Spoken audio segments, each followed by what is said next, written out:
So, Richard Tice, chairman of the Brexit Party and co-founder of Leave.eu, is suing me. He's hired a big old law firm to basically destroy me. Why? Because of this tweet. Now, George Soros is a Jewish Holocaust survivor, and Leave.eu, the organization that Richard Tice set up, tweeted a picture of George Soros holding puppet strings controlling Tony Blair. Now, anybody who knows anything about anti-Semitism knows that one of the biggest conspiracies that's thrown at Jewish people is the idea that they try to, and do, control everything. It was used by the Nazis, it was the message of the people at Charlottesville with the Jews will not replace us. And the most common imagery used to portray that kind of anti-Semitism is the picture of a Jewish person holding puppet strings controlling political power. Which is exactly what Leave.eu tweeted, which is why I called them anti-Semitic. Do you know who else came to that conclusion? Pretty much everyone else commenting underneath that tweet. Also, the Times of Israel, in an article about Soros-related anti-Semitism, called Leave.eu's use of puppet strings and George Soros nefarious, this time in relation to the MP David Lammy. And yet I'm being sued for defamation. Now, of course, there's the defense of the truth, because it's so subjective. I'm going to use the defense of honest opinion, which has 3 criteria according to the Defamation Act of 2013. 1, the statement has to be an opinion, and given that we're talking about the apparent attitudes of an organization, it can only be an opinion. 2, the statement has to indicate the basis for that opinion, and I quote tweeted the evidence for my opinion. 3, it has to be the case that an honest person could have come to the same conclusion on those facts. And unless you're calling every single one of those comments dishonest, so the law is obviously on my side. Does that mean I'll win? No. Because Richard Tice is the CEO of a multi-million-pound corporation with an army of lawyers, and I'm just a law guy with a big mouth. On Saturday the 20th of July at 1 a.m. in the morning, Richard Tice's lawyers emailed a letter to OFOC instructing me to delete the tweet, issue an apology, and pay £10,000 to a charity of Richard Tice's choosing, or they would issue legal proceedings against me. Proceedings which would obviously bankrupt me anyway. This is an obvious attempt to bully me into silence. But honestly, I think they don't know me that well. I'm the guy that walks into Tommy Robinson rallies by myself to undermine them to their faces. If my own personal well-being was a factor for me, I'd have stopped this long ago. Look at it this way. If I win, they lose. I'll be mentally drained, but still, it's worth it.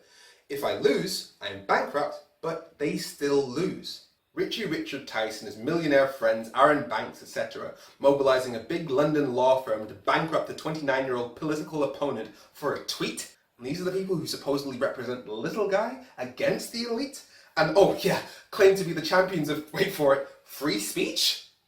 Not a good look. Just to clear up a couple of things, I never said that Richard Tice was himself anti-Semitic. In fact, it's a common thing that politicians don't actually believe the hate that they're responsible for. Secondly, Richard Tice wasn't actually at Leave.eu when those tweets were made. However, it's too much of a coincidence that the 2 main figures of the Brexit Party, both left groups that are now extreme, now that they're gone, Leave.eu and UKIP. And we just accept that the Brexit Party's okay, even though it was set up by Catherine Blakelock, who had to resign due to Islamophobic tweets. On top of that, look at what Nigel Farage said about George Soros on the Leave.eu channel. And from what I can see, he is attempting to intervene and disrupt in every single election and cause and campaign that is taking place across the Western world. These people don't believe. People like Soros don't believe in the existence of the nation state. Saying that he's trying to influence every single cause across the Western world is wild conspiracy that goes way beyond the rational. And check out the definition of political anti-Semitism.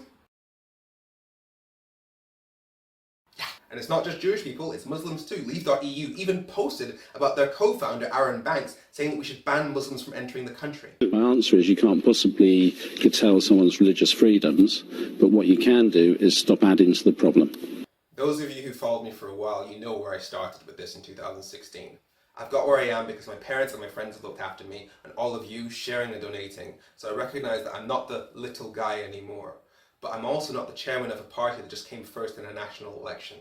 The double standard is ridiculous. They can say stuff that is clearly anti-Semitic, yet when I call it out, I'm the one getting sued into oblivion. But mainly, these people spent a year telling people they could vote for Brexit without being made poor because we'd get a deal. Richard Tice even told people it was a legal certainty we'd get a deal. You know, on the economics, they'll listen to the arguments, but I think when people understand that there is a legal obligation on the European Union to negotiate a trade agreement with us, they'll say, actually, you know, it's probably the status quo, it'll be broadly the same. And now he's pushing for no deal. That level of dishonesty is fine, even if it costs people's jobs, lives in the NHS, peace in Northern Ireland, and in fact that dishonesty will propel them onto the throne of power on which he now sits. But me, for calling out the actions of the organisation he created, I deserve to be destroyed. Now you're probably thinking this is some big long crowdfunding plea to help me with my legal fees. Nope, I don't want you spending a single penny on a case that's not going to help stop Brexit. What you should do is donate every penny that you would have sent to me to Our Future, Our Choice to help them stop Brexit, because there's nothing that's going to piss off Richard Tice more than that. And if I get taken out, it'll be worth it. That's a party that wants to be in number 10, in government. They already had police remove me from the area outside of one of their events for simply having a conversation with one of their supporters, while gladly admitting people who just assaulted me at another. And now their chairman, Richard Tice, is mobilising an army of lawyers to bankrupt the 29-year-old who's dedicated everything in his life to protecting his country and his generation from a no-deal Brexit that Richard Tice himself promised people would never happen, on the basis of a tweet. If they think they can do that and that the people of this country will still accept them, let them try.